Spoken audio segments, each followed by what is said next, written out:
So with that, I'll introduce Chris Horn, who our next recipient.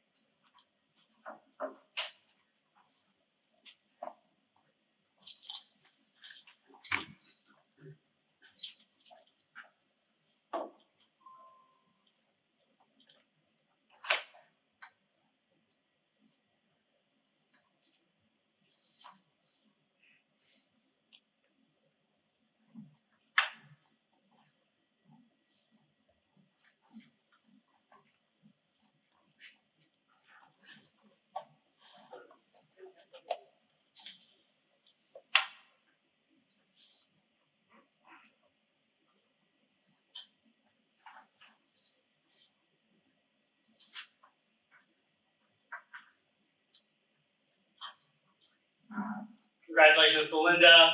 Linda has been in the heart of so many child abuse cases, and her support of children and justice is incredible. It is extremely strange that we're here today and hearing about such tragedies, and yet we're finding hope. The world we live in today seems so crazy to so many people. No one can agree. Symbols of trust and courage are being belittled in the street. Concepts that were commonly agreed upon by society are now being challenged. But today we can find hope. There are beacons of hope among us, and the Keller family is such a beacon in our community. October 13th, 2016 was a very dark day. Rebecca Thomas, mother of two beautiful twin boys, let drugs and men squander the gift of those children away. A writer from India named Rita Couture said children shouldn't have to sacrifice so that you can have the life you want. You make sacrifices so your children can have the life that they deserve. That truth is universal and something we as a society should all agree upon. Unfortunately, Rebecca Thomas did not. Her two sons, named Cash and Blaze, were born premature, likely due to her drug usage. They spent months in the hospital in the ICU, born on December 24th. They were finally released from the hospital in May. Given names likely connected to their mother's debilitating habit of drug usage, Cash and Blaze were children in need. The ICU nurses and doctors, some of which are watching here today, who still are connected to this case, helped care for Cash and Blaze for months. They knew that these children were vulnerable and needed love and support and encouragement. It was not long after finally being discharged from the hospital that one of the twins had to return back to the hospital because Rebecca Thomas did not follow the directions from the doctors about how the child should be fed. Caring for two medically fragile children is a very difficult job. And Rebecca Thomas did not do everything she should have. Cash and Blaze needed to be fed through a feeding tube and monitored all the time. Blaze had to have a trach in order to help his breathing. It was work, and it was hard work to feed them. But it was even harder to do something more than to strap them into a chair.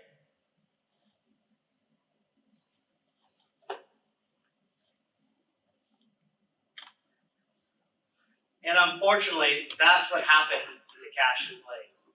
Rebecca Thomas's method of raising her children were to strap them into these chairs and not lift them up, not take care of them, not get them involved in moving and doing what you need to do to get a child to grow and learn and become a child.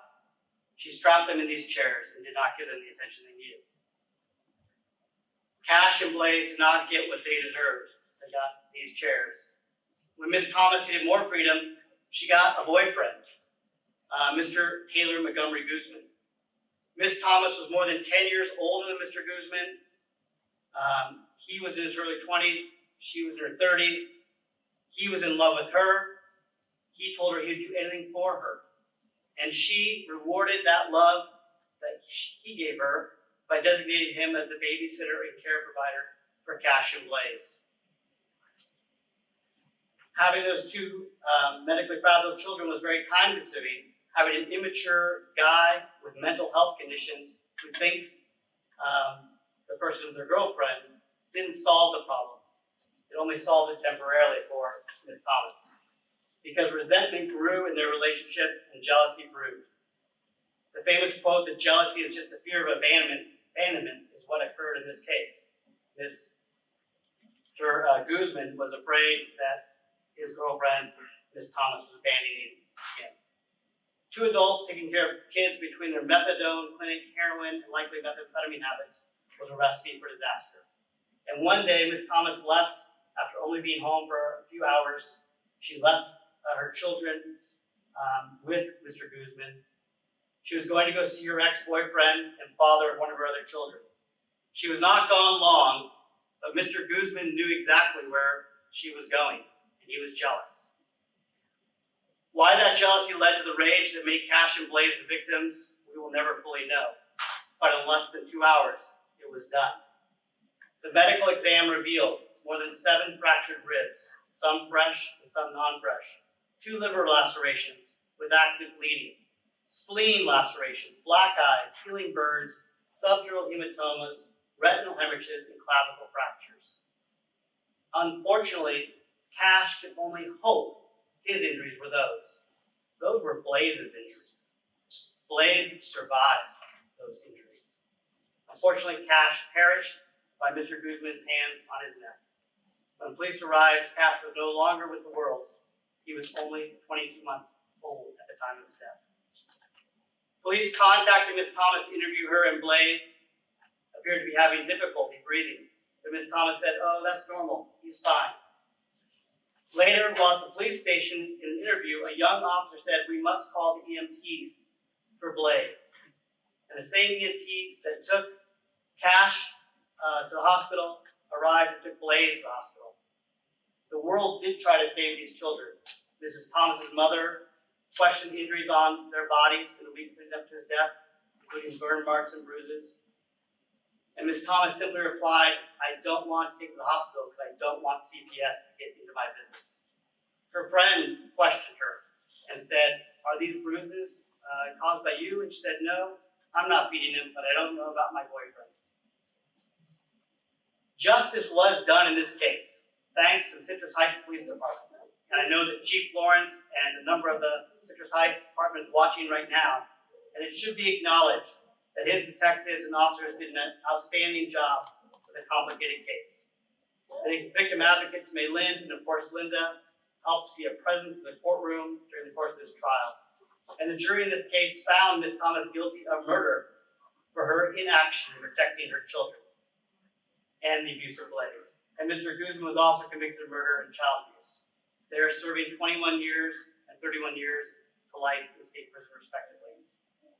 But hope is not found in a conviction for a senseless killing. Hope is found in love, and that's what came from this case. It was 4 years ago yesterday that Cash was wrongly taken from this world. But it was also 4 years ago that Blaze got the opportunity that every child deserves. A beacon of light came into his life. Light that would liberate him from those chairs. October 13, 2016, a detective was working in Citrus Heights and was called out on a case.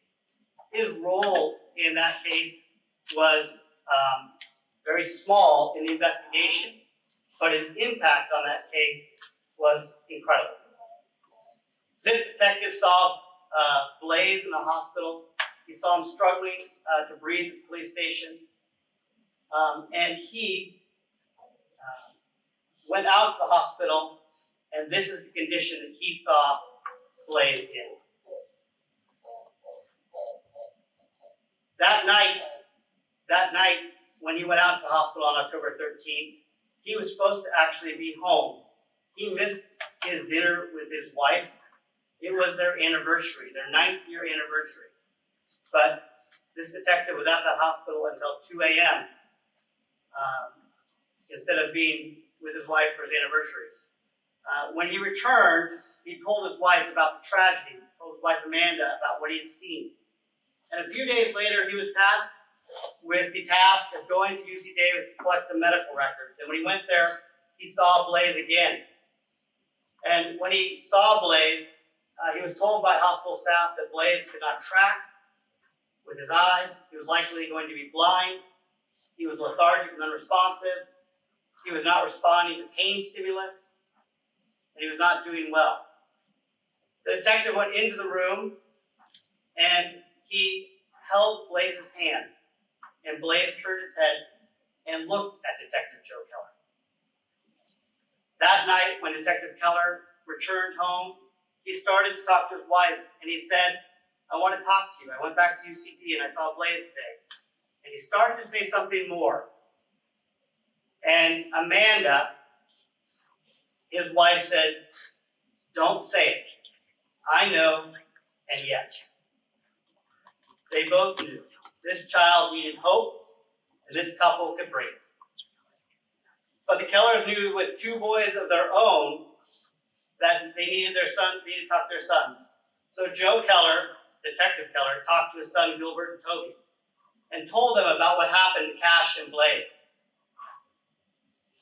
And after telling his son about what happened, Toby said to his dad, "Dad, are you telling me his brother is dead?"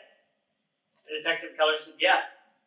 And Toby said, "It is okay, Dad. We will be his brothers now." This is how hope can be found in tragedy. From this new beginning came completion for the Keller family. They had always wanted another child, and they knew if they had given birth to another boy, his name would be Logan. And so it was. And like a newborn child, when they adopted Logan a year later, even though he was nearly 3 years old, he could not walk, talk, feed himself, or communicate. Due to the months he had spent in the hospital, he couldn't crawl or roll over. Logan averaged 6 appointments with doctors and specialists a month for the first year the Kellers had him. He was on 13 different medications. His immune system was so weak that he was sick throughout his first 2 winters with the Kellers. Logan was not able to keep any food down and would vomit with each meal. He did not gain weight, and it took almost 2 years before he was able to eat like other children. Logan spent so much time in the hospital, it prevented his ankles and feet from developing properly. But hope comes from love. The love Logan got came from his parents, who cared for him, who wanted him, and dedicated time to helping him and protecting him. Hope came from his brothers, who protect him, teach him, and play with him, and even teach him how to wrestle. And hope came from his now extended family, people who wanted him and loved him and who are all watching today. This is Logan's family on adoption day. Hope came from parents like the Kellers realizing that Logan's real biological parents, Logan's real biological grandparents were also victims of Miss Thomas and Mr. Guzman. And so the Kellers even still allow and encourage the biological grandparents to have contact with Logan and be a part of his life. Logan had his trach removed, his feeding tube removed. He can walk, he's talking, he's communicating, he is happy and cherished by so many. Hope came from love. Chris, Amanda's dad, supplied a short video of what hope and love has done for Logan.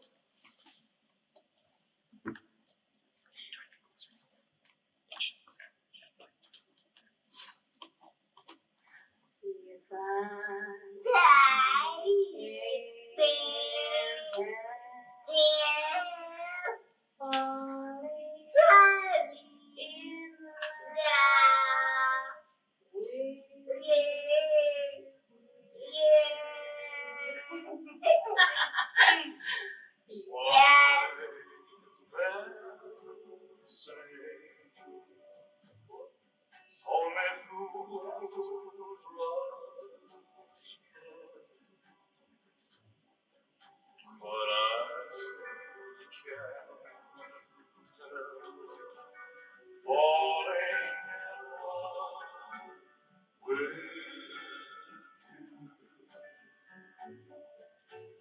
Shall I stay?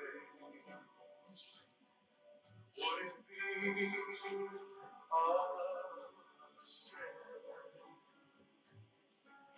if I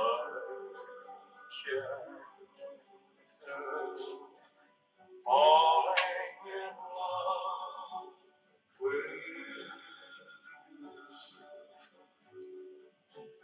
Like a river flows surely to the sea, darling, so it goes. Some things are meant to be.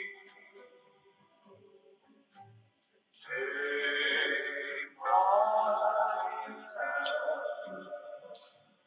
take my whole life too. For I can't help falling in love with you. Like a river flows surely into the sea, darling, so it goes.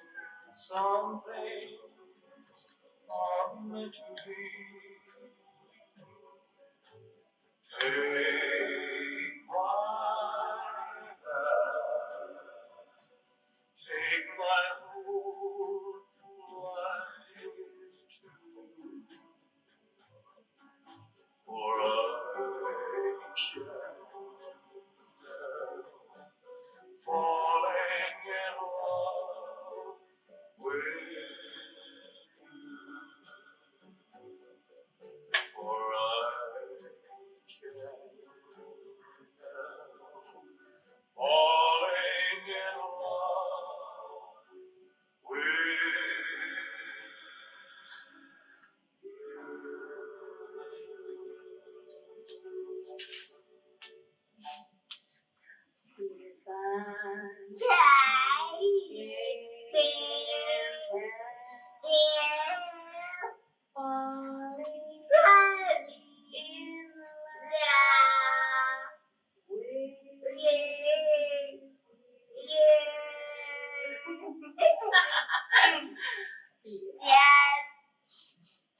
I'd like to invite the colors up.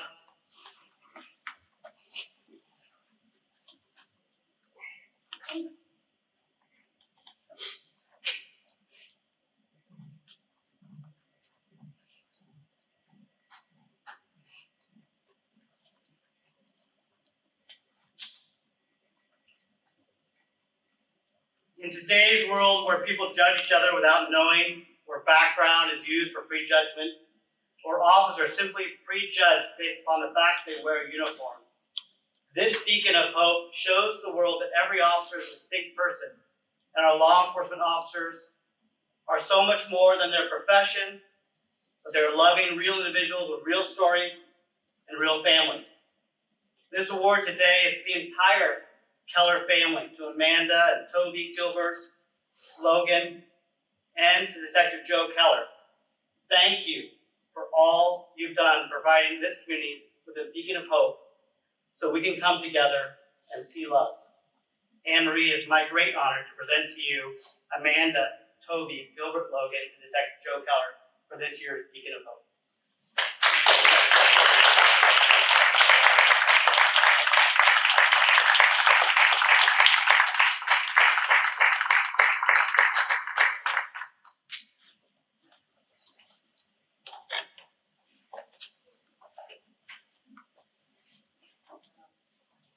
About you, but I think that's speechless. It's extraordinary.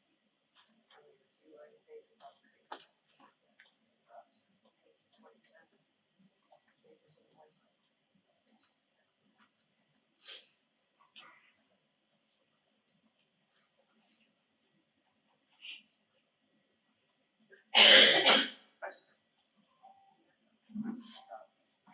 These things still work when they're wet. Thank you, guys. It's hard to express how thankful we are, for all the hard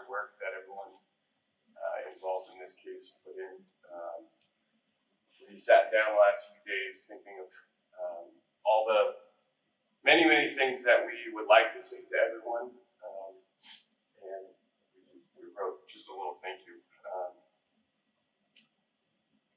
We'd like to express our sincerest gratitude to all the people who contributed to the safety, health, and happiness of our boy. The first responders, some of them my coworkers with Citrus Heights Police Department, members of the Sacramento Metro Fire Department, medical professionals who attended to him in the days and months following his rescue, and the many therapists and specialists who continue to teach him skills.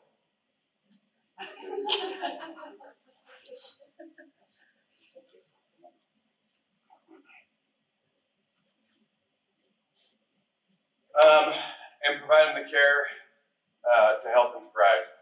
We'd like to thank his foster mom before us, which is Nana, Wendy. She loved him and cared for him, even when he was at his weakest. We'd like to thank all the judges and social workers and the district attorney's office for a successful prosecution and all the work that went into ensuring that justice was served in this case. We'd like to thank all the members of our family for everything they did to help us adjust to Logan's crazy schedule and all the care that he required when we first got him. All the hours of babysitting the older boys, that way Mandy and I could take him to his many doctor's appointments. We had to teach someone on each side of our family to learn how to care for him, to change his tray, to change his G-tube, and to administer his medications, just so that way we had some support throughout this process. That was huge to us, so we'd like to thank you guys, Mom and Dad, and Chris and Melanie, for everything you guys did, helping us to bring this boy back.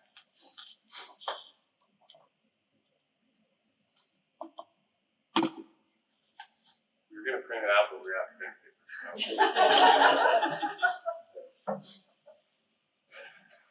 We'd like to thank our boys, Gilbert and Toby. They are the best big brothers. They welcomed and loved Logan immediately without reservation.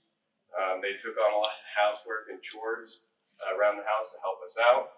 They played with Logan. They read to him. And they actually even learned how to assist with changing his G-tube and his tray. So that way, if I wasn't there, they could give Mama the support that she needed to take care of him. Initially, when we were asked to be part of this, we felt a little weird about accepting this award. We didn't feel like we had done anything outstanding or deserving of an award, and it's hard to see something.